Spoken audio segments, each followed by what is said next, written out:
Hello, it's John Heaton. Lovely hot summer's day here in Budapest, and I'm going to have a go at reviewing this album today from Paul McCartney and Wings, Band on the Run. Maybe should have got round to reviewing this before, but one of the problems with this album, as I'll come to, is some of the tracks have been somewhat overexposed over the years, so it's a bit difficult to replicate the euphoria that one felt when one first heard this album, whether it was when it was first released back in '73, which is not the case for me, or 5 or 6 years later when I first got this album, because it really is a very strong album. It's Paul McCartney and Wings' third effort after Wildlife and Red Rose Speedway, and it was released on December the 7th in '73 in the UK, December the 5th in the US. And background to this album is that Henry McCulloch, the guitarist, had quit just prior to them leaving for Lagos, Nigeria, where the bulk of this album was recorded. And then literally on the day that they were supposed to be flying from Gatwick, Denny Sywell, the drummer, quit, and so there was no time to find replacements, and so Paul, Linda and Denny headed out as a trio to EMI Lagos and found the studio in not very good shape, but found the vibe of the country conducive to recording some pretty good music. And also I think it was Paul proving to the world that, okay, you guys might have left, or proving to the band members who had left, okay, so you've left, so that I'm going to prove you wrong and make the best album ever.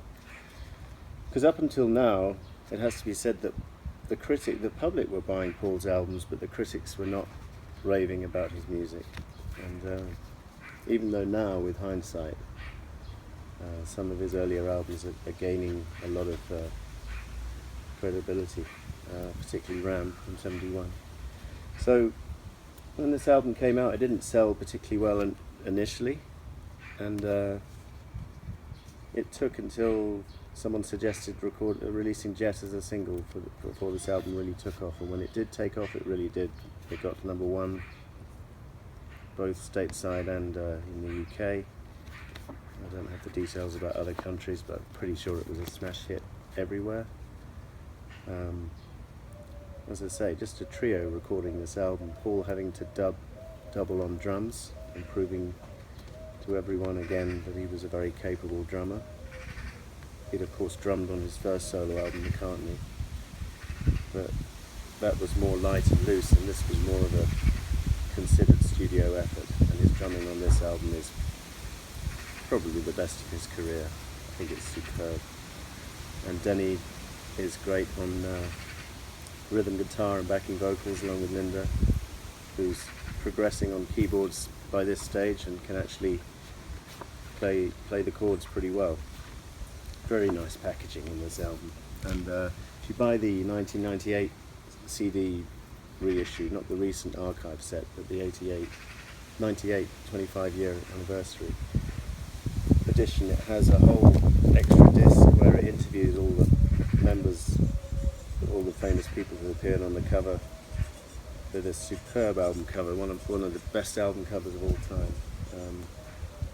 Some very famous names, all of them famous in the UK, some of them famous in the US. So in the US, from the US you had James Coburn, and then from the UK, apart from Paul, Linda and Denny, you had Christopher Lee, John Conte the boxer, Kenny Lynch, Michael Parkinson the broadcaster, and Clement Freud,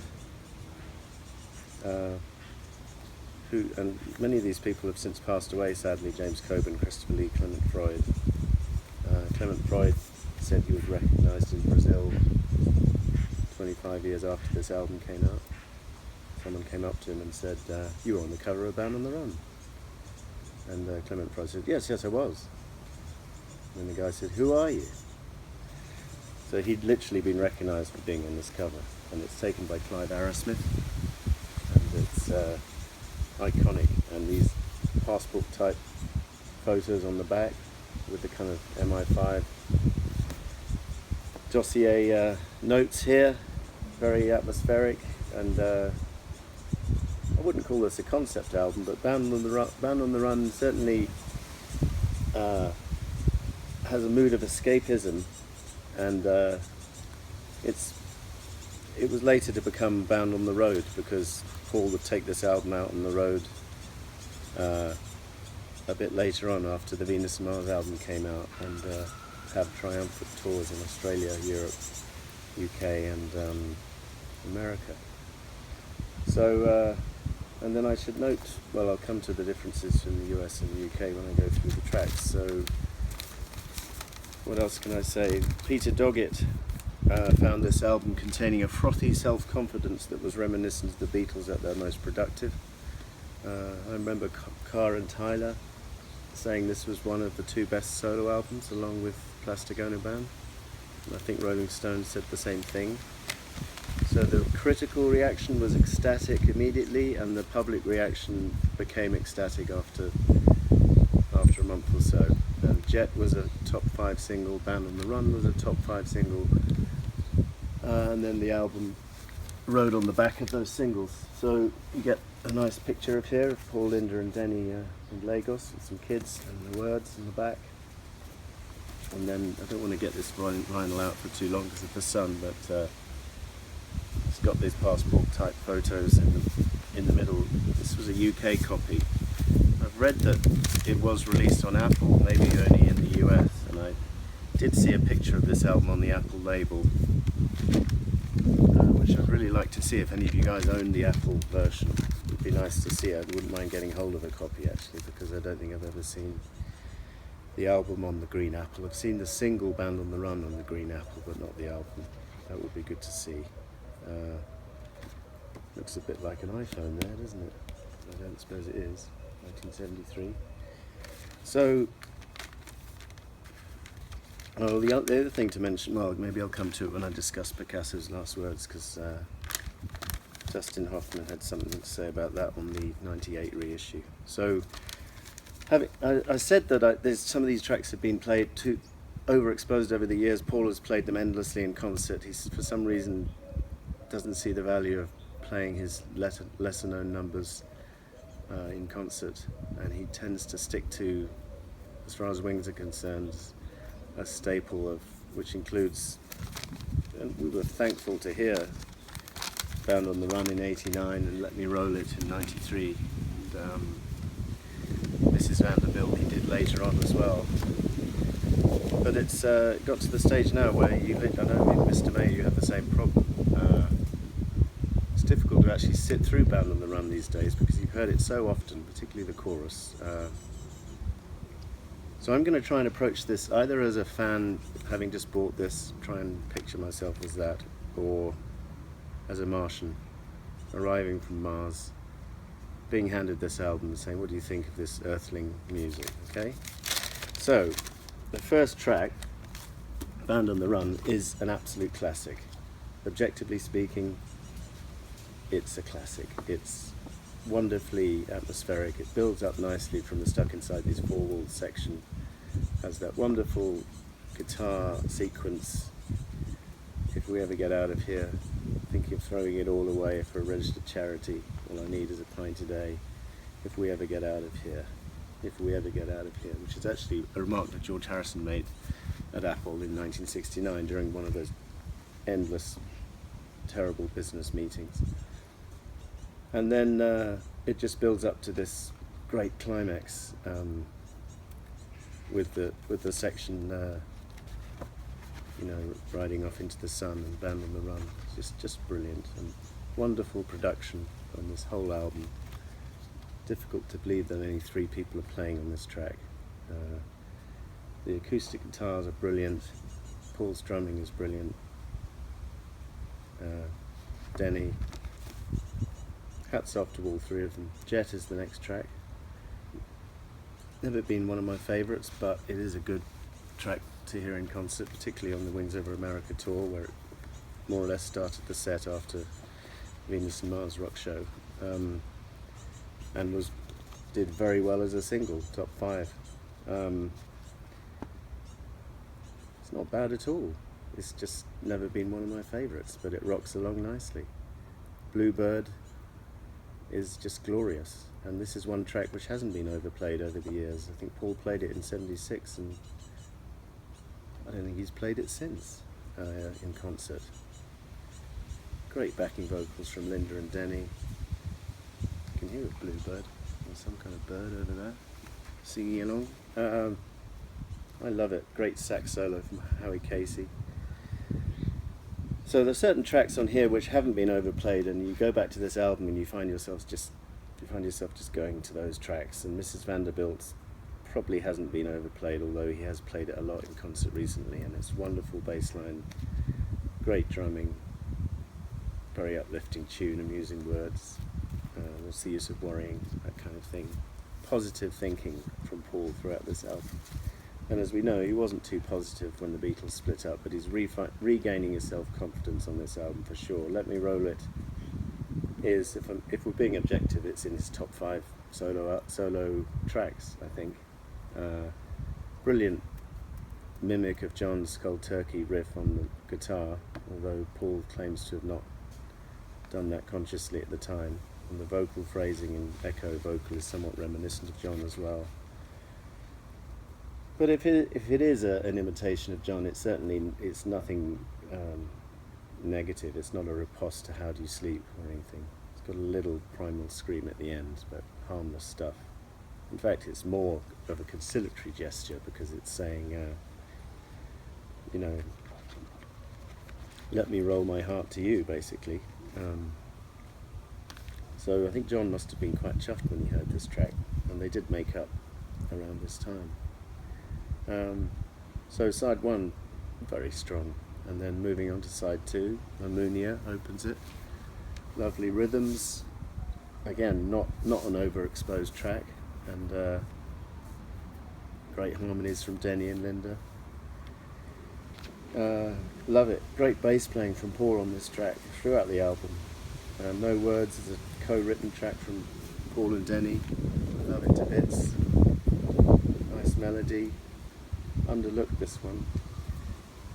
And I think around about this stage you would have had Helen Wheels on the US copy, which was a single in the UK and never intended for inclusion on the album, but the American Capitol people asked if Paul could include Helen Wheels, so he did. I quite like the track, Helen Wheels. I've never really associated it with this album because I didn't grow up with it on this album. And I've never really thought it was of the same standard as the album, to be honest, although it's not bad and there's an amusing video. I feel the same way about Helen Wheels as I probably do about Junior's Farm. I think they're both decent singles, although I don't rave about either. Picasso's Last Words has an interesting story behind it, because Paul was on holiday somewhere in the Caribbean, and I think Dustin Hoffman was there filming Papillon, and they both got together and had dinner, and Dustin was asking Paul about writing songs, and Paul just said, well, just get a guitar and come up with them, and Dustin said, well, if I gave you a line, can you write a song? And Paul said, okay. So he went and got a newspaper, and it had a line from Picasso from just before he died, where he said, drink to me, drink to my health, I can't drink anymore, and had the story about how he would meet his friends and then go back to work in the studio, and then he passed away during just after one of these dinners, and Paul literally picked up his guitar and strung the line, drink to me, drink to my health, I can't drink anymore. And 3 o'clock in the morning, I'm getting ready for bed, all that, and Dustin said it was up there with childbirth, seeing a song created from nothing was magic for him. So that must have been pretty cool. And it's a good film, Papillon, as well. So that's Picasso's Last Words, which was performed on the '76 tour, but not since, I don't think. And then the album closes very strongly with 1985. Great pounding piano tune, and Paul has returned to this track in concert in the last 10 years successfully. So it's just this side of it's not quite been overplayed yet, but if he carries on doing it, it might be. I like this track. Again, amusing words, uplifting words, self-confident album, self-confident musicianship. None of the insecurity which pervaded Ram and to some extent River Speedway. Nice poster with some tracks. Pictures of Paul, Linda and Denny in the studio with some locals.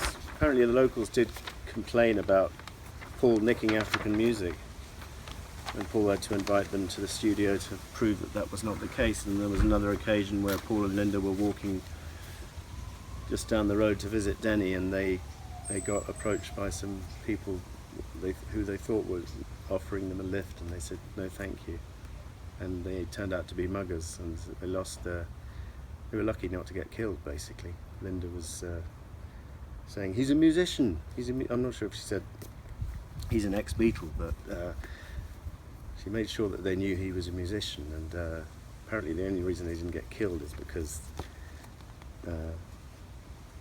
it was unlikely that white people would be able to identify the culprits if they were shown an identity parade. Apparently that was the only reason they didn't get killed. So pretty lucky, pretty hairy story, amusing in hindsight, as Paul said. So this is a great album. Objectively speaking, it's a 10 out of 10, and if I was a Martian landing on this planet, I would award it a 10 out of 10. And the only reason that I don't feel that way quite towards it anymore in terms of 10 is just because I've heard it too often over the years, and the radio's guilty of this, and Paul's guilty of doing it in concert too often, but that shouldn't take away from this stupendous achievement.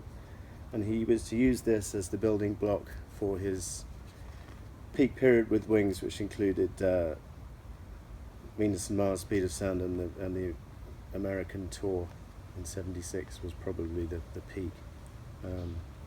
So good stuff, Paul. Good stuff.